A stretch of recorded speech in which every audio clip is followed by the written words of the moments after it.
What's up, everybody? Sam Rogers here. Just kind of wanted to give you guys a little update. I haven't really talked too much about all this stuff that went down the past 6 to 8 months or whatever. But yeah, as everyone knows, I got a shoulder surgery in August. I was getting ready to go to a show in Russia, the last Adrenaline Rush show there in Moscow, and practicing here at my compound, I pulled for a flip, and in the pull my shoulder dislocated pretty bad and didn't crash or anything. Everything was all good, but it took a minute to get it back in, and went to the ER that night and just couldn't really feel, from my elbow to my deltoids, all that was numb. It just stretched out pretty bad and just damaged some of those nerves pretty good. But ended up going to Moscow.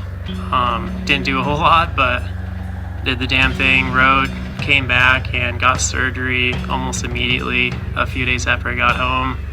And we did what's called a Latarjet operation. It's where they take a piece of your coracoid process, which sits just beneath your collarbone, and they spin that and put 2 screws into the glenoid socket where it's kind of like a golf ball that sits on a tee. It might have been coming out the front, so it chipped off this front piece. So they basically put that piece right there to build the socket like it was before, and hopefully have no more shoulder dislocations, because I've broken in the triple digits with how much I've dislocated my right shoulder. So it's definitely time to get her fixed up. But yeah, so we got that first surgery going underway. Went really good. Everything was healing good. Got the stitches out the first week, which is pretty fast. But we did some images just to kind of analyze how the bone was healing, and it turns out, the doctor was saying, that he wanted to alter the position of the graft so it would function better, because I guess he put it a little too close to the humerus, so it just wouldn't have worked, period. So we had to go in there again a week later, flip that thing around a little bit, and yeah, coming out of that one, the first few days, my shoulder was just beet red and swollen up and just super nasty. It never really stopped draining blood. It was always kind of just a constant blood, pus, kind of milky stuff coming out of it. So had to go in there again. This would be September 9th. Went back in there again, ran a bunch of fluid through it just to kind of clean out all the nastiness in there, and then we installed a drain for the blood. You kind of put it in the top of my shoulder here, so that way instead of leaking from the wound, that pressure would just go through this kind of vacuum activated pump, which was just gnarly. And this whole time I got 7 different infections, and had fevers every night, of 102, 103 or higher, and just waking up in pools of sweat, and this thing just pussing and draining all over, changing the sheets every night, and just kind of going through hell. It was a pretty big nightmare, putting Katie through a job pretty much 24/7. I had to have these PICC lines installed, which is a line that goes in your forearm in one of the veins that runs to your heart to deliver the medicine more effectively. So she was always having to do those every 6 hours. You'd have to put this one little ball thing in that would distribute over a half hour or an hour, and you get crazy sick afterwards. Just for a few hours you're just kind of wrecked. So it was pretty big pain in the ass, and yeah, just having all those different infections I had. Some of them would grow immunities to the others, so I'd have to switch antibiotics and then go through a whole nother nightmare of hell. I ended up going through 3 different PICC lines because they would end up keep getting clogged, and we'd have to pull it out, throw one in the other arm, or just something ridiculous. So after about 4 weeks of that, I was getting all these crazy muscle pains to where some days I couldn't even walk, my quads and everything, my calves, I just couldn't walk. Sometimes I'd have to be assisted pretty heavily to get up even to bed. And then one night I kind of had almost a mini stroke, you could say. I got up to the bathroom and came back, and then just kind of blacked out and fell on the bed and couldn't really walk. So my roommate Billy and Katie Billy carried me to the truck, and we went to the hospital that night, to the ER. And yeah, that was the first time I was admitted in October. Was there for about 7 days, and they ran every stinking test you can think of just to try to determine what the issue was. And they ended up doing a EKG, like on the heart, and then a TTE, which is like an ultrasound they stick down your throat to kind of examine the inside area of your heart.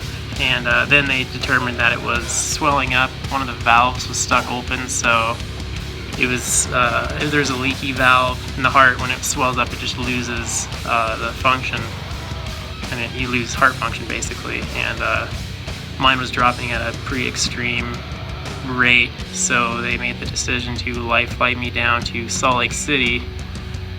And I got in there, and they x-ray the PICC IV lines that you have, because that's how they administer all the medicines, and found out that it was looped, like it was going right here and it would just like make like a loop, so it wasn't even going to the correct area. So they ended up pulling that one out, throwing in just a regular IV in my hand, and pulled the trigger and dosed me with 2,000 milligrams of prednisone. Did that for about 3 days, and completely reversed the issue. Kicked its butt right away. And the doctor was saying at first that he thought that I had lymphoma, so they took some lymph nodes out of my armpit and took a biopsy out of my quad just to kind of try to figure out what was going on, but never really got a diagnosis of like what the issue was. But yeah, like doing that heavy dose of prednisone, I had diabetes also from that, and I was anemic, so I was on just a crazy diet, and I lost 60 pounds. I was in the hospital for so long, like in the beds. I had to learn how to re-walk again, because like my calves and everything all tightened up, so like my foot was just like straight, like it had no bend to it. So I had to use the walker like slowly, like walk like 10 feet, come back, and then that was it for the day, and then go 20 feet the next day. It was just a grueling process, pretty gnarly, and they were telling me if they wouldn't have acted with the prednisone when they did, that I would have died or needed a transplant, which would have been near impossible to get on a transplant list that fast. You need kind of time to find a donor that matches what you got. But yeah, pretty gnarly deal. And after all that, got back to Bozeman about Halloween, and just kind of wanted a second opinion, so I sent all my info down to Colorado, Stedman Clinic, to see a doctor named Peter Millett, who's supposedly one of the top shoulder surgeons in the world. And so yeah, scheduled that right after X Games. Went down to X Games to judge that event, and right after that, February 3rd, went in there for what would be shoulder surgery number 4 since August.